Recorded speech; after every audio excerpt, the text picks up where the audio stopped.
Right. Welcome in, guys. Sorry for the long hiatus. Again, thank you to my subscribers. I'm just going to show a quick rundown here of the Hawaii.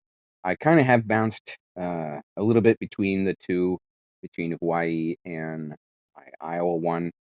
So I'll give you the rundown here of where we were in the Hawaii, and then I am going to play a game of the Iowa one. So I'll show you that here as well in this first video.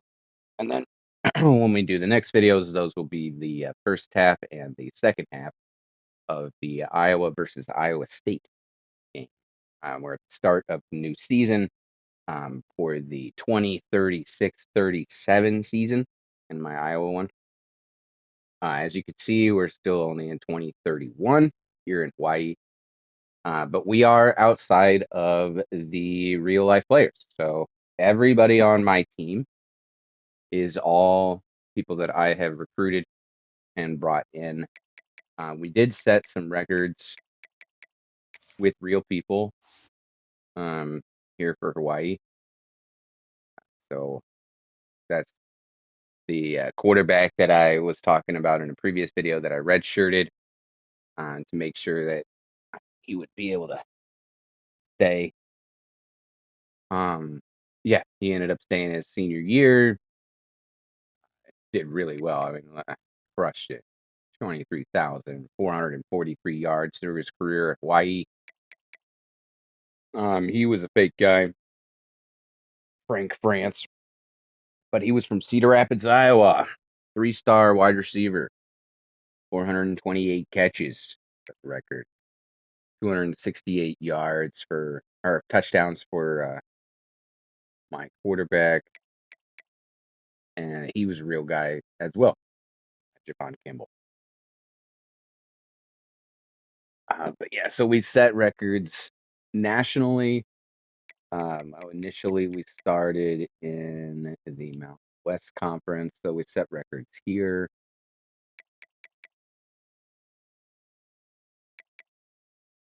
Real guy. And then we bounced from the Mountain West to the Pac, where we continued to set more records here. And then after the Pac, so we were 2 years in the Mountain West, 2 years in the Pac, and then I bounced to Big 12, where we currently are in Hawaii. So yeah, that's kind of the rundown of the records, trophies. Won quite a bit of stuff here at Hawaii. So I mean, we're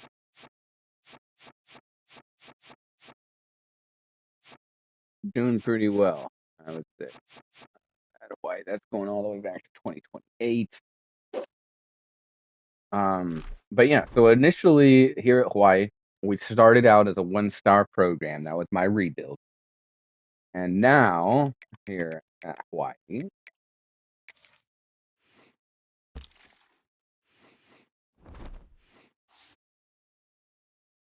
we are a 4.5-star program. Now, the one thing that I will say that frustrates me is I've won the national championship every single year, even year one when we were only a 68 overall team. Now, that was rough, but we did it. And we still have not had our athletic facilities go up, which kind of frustrates me because it says athletic facilities measure the quality of your football facilities relative to the rest of the country. Increase your team prestige to drive this grade up. Well, we went from 1-star to 3-star to 3-star to 3.5, 3.5 to 4, 4.5 down. And so that's where we have increased our team prestige. I don't get why athletic facilities haven't gone up. At least to like a C. Give me like a C, C minus even. Like our stadium atmosphere. Like, I would take that. I would take that. Because some prospects want to have good athletic facilities, and so it becomes a little bit more of a challenge. Where in Hawaii, I am having to sway people. So like,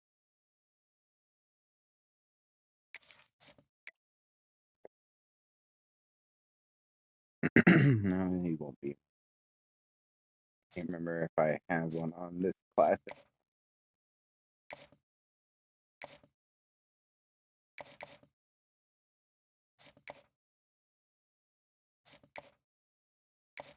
Typically, they drop off the board pretty early when they're wanting to have athletic facilities, unless I catch it early enough, and then I can sway them.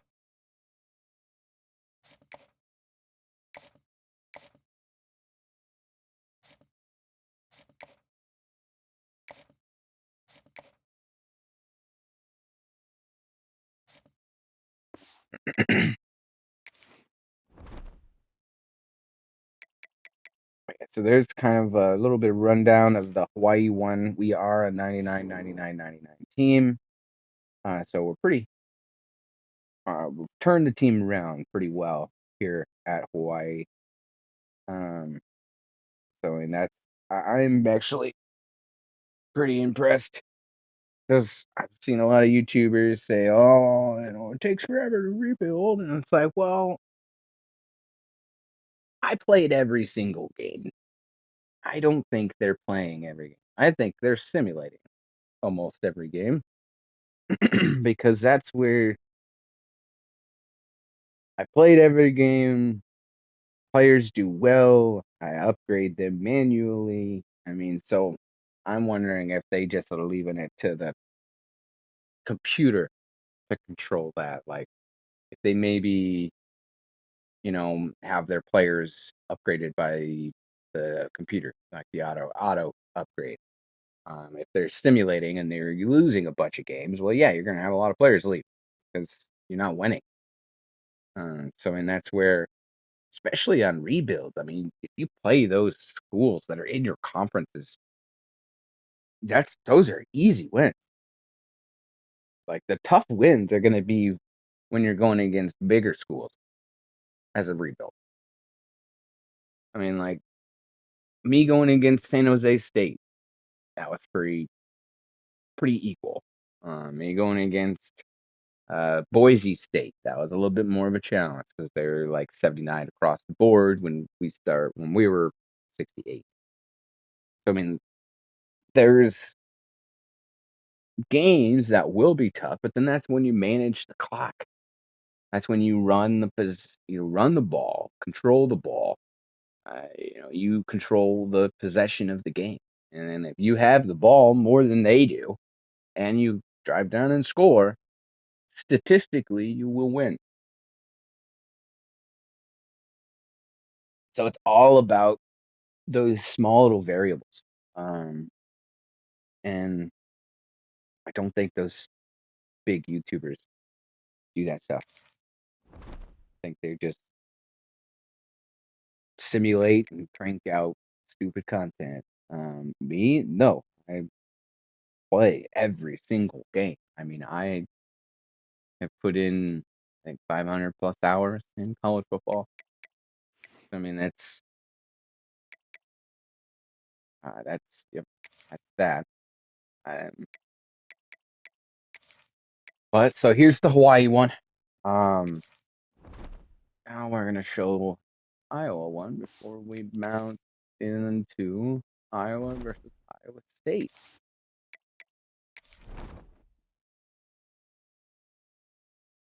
Iowa won last night.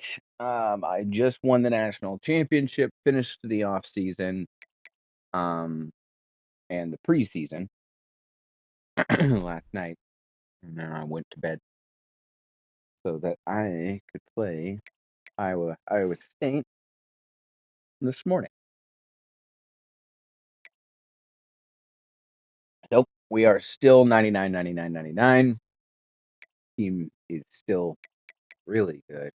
Iowa, this one is a true 99, 99, 99. What I mean by that is we can beat other 99, 99, 99 teams by a pretty large margin. And so that's when you know your team is a true 99. Um,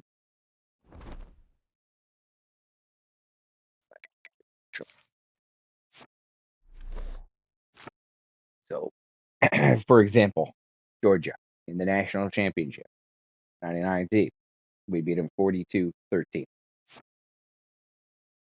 Rose Bowl, the game before, it's Notre Dame, 99 team, we beat them 52-7. Houston, they were not a 99 team, they were like a 94, and they put up more points than these 92s. And so that's true 99. And then we won a bunch of awards like we do.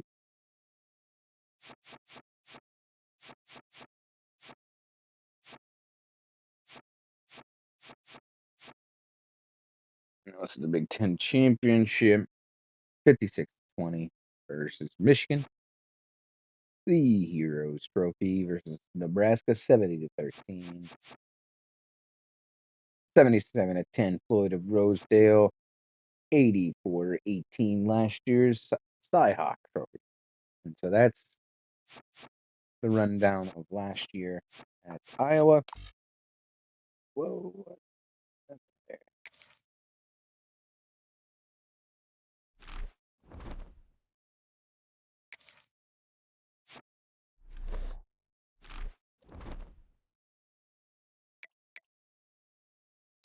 We did set records with my running back.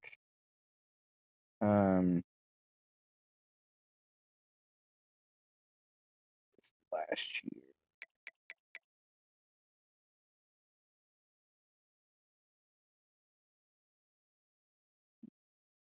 I thought we did it in the Big 12. I guess not. Running. I guess it must have been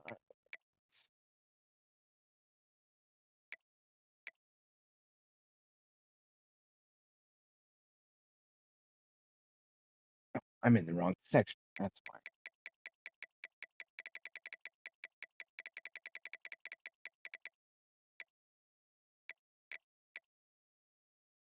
There we go. George Weeks crushed it running the ball last year. 2,742 yards. Killed it.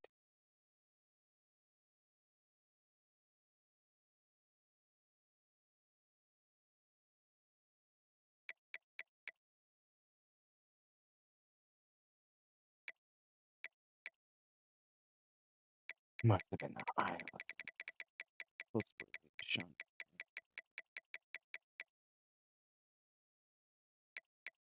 Oh, 6 away. We were 31.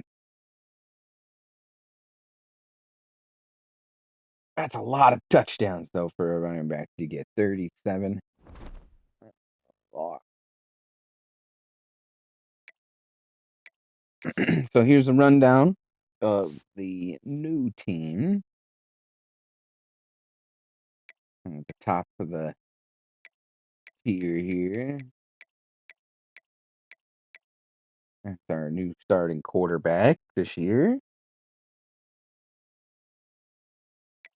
So we've got a pretty you gotta scroll a good ways to get out of the 90s. So that's how you become a true 99, is like when the top of your team is really good and the bottom of your team is still really good.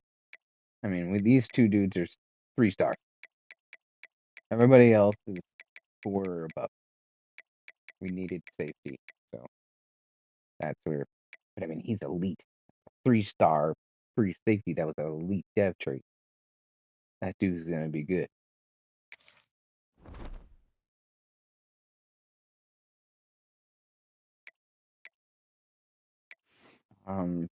Rundown of my coach abilities. So we did lose last year as well. my defensive coordinator here at Iowa, Sergio Grimes, who's been around for a hot minute. He accepted the head coaching position of Florida State. So we brought in a new defensive coordinator, and it was none only than Eric Chinander, Iowa alma mater, former Boise State defensive coordinator. So we brought him in. That was his main coachability, and I didn't have that. And when I'm looking in here, I really like that first thing on all these guys. So quarterbacks earn an XP boost for every 3-game win streak. Well, we win every game. So I really wanted that. And so we purchased Architect for myself as well. And we're gonna at least try to get level 1 on every spot. That may be a little bit more challenging. We'll see. 8 right there. That's 8 levels. Well, I think we'll be able to do it. Get up to level 100.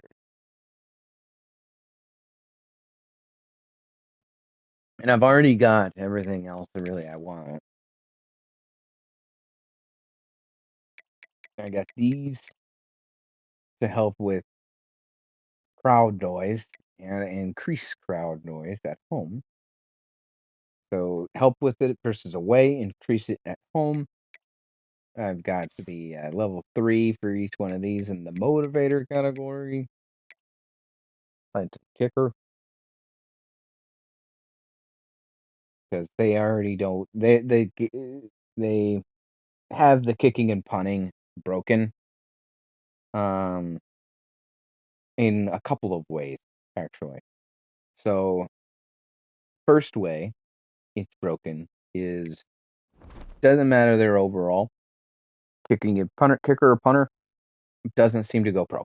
I had a 98 overall kicker in my Hawaii one, didn't go pro. I had a 99 overall punter, didn't go pro. I've had that here in Iowa as well. Nope, none of them went pro. So that broken number 1.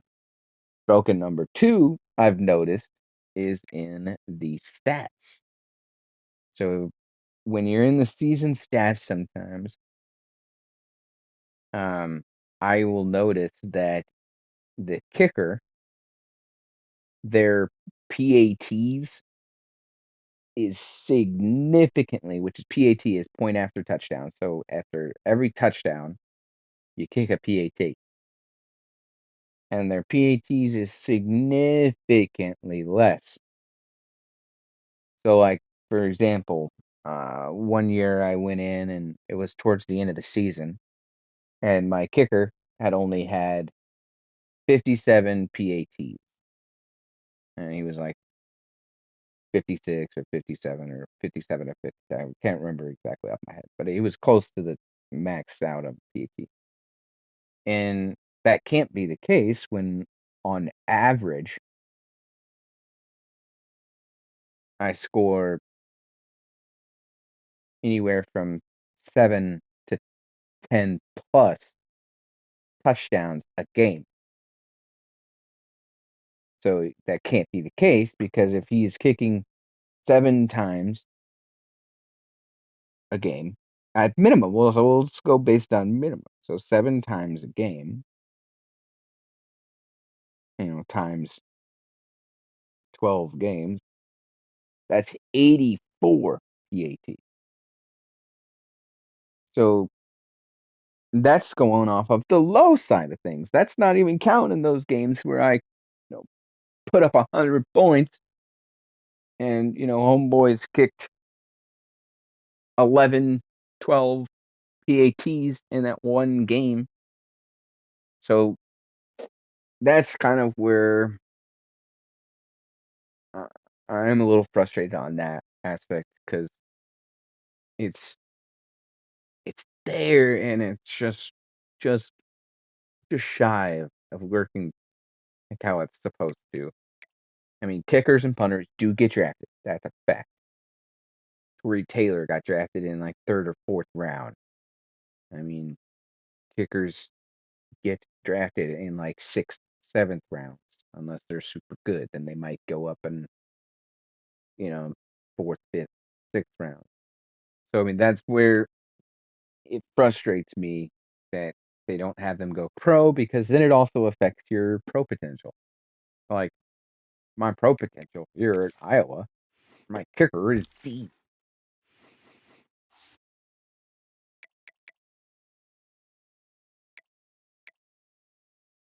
D,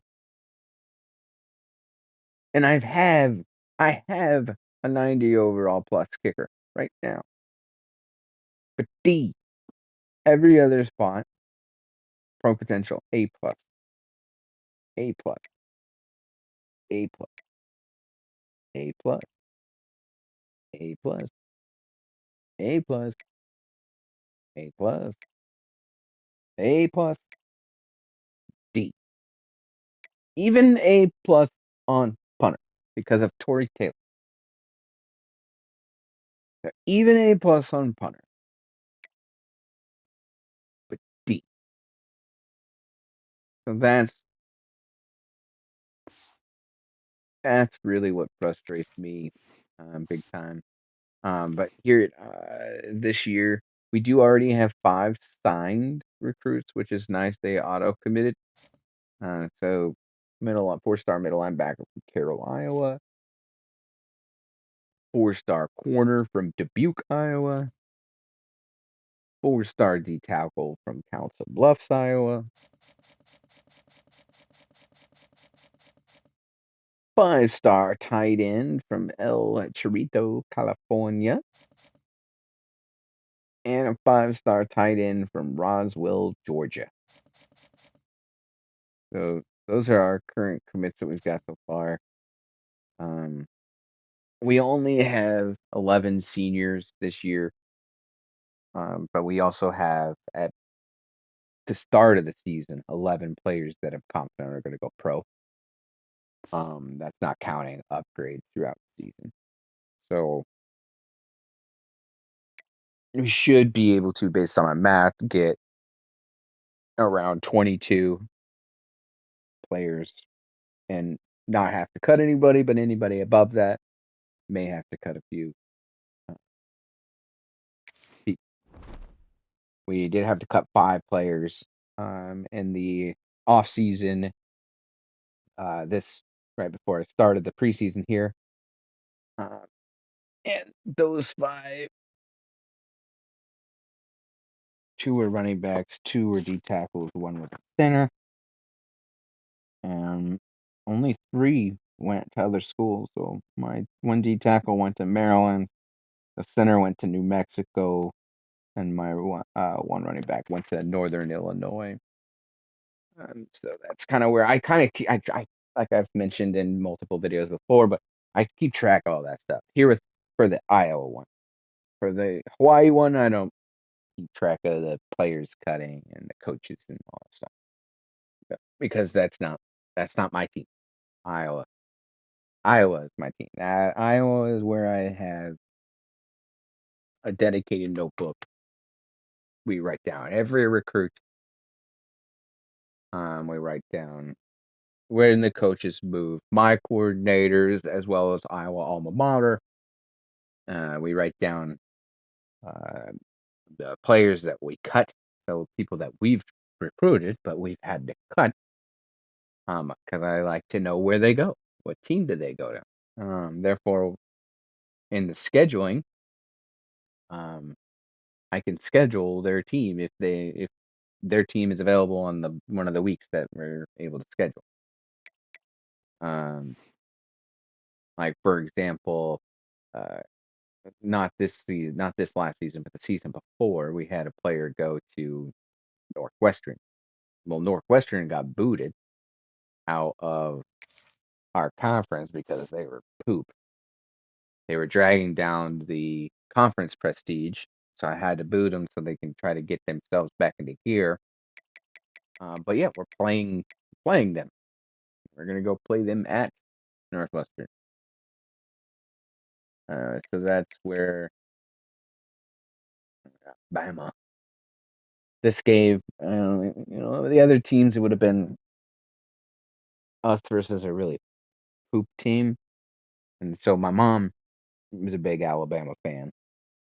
So that's where I was like, you know what, we'll just do that and have virtually my mom, you know, the fake version of me old and my mom old, uh, come into this game. She can be up in the press box.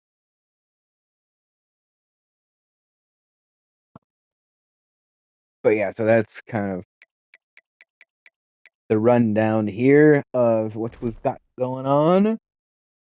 Um, Catch us for our next video here, where we are going to play the Iowa State again. First video being the first half.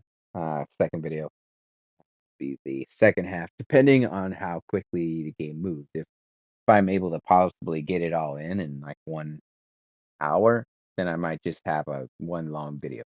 But if not, we'll just break her up, man, in 2 videos like I've been doing. But again, thank you guys for watching. Don't forget to like, comment, and subscribe.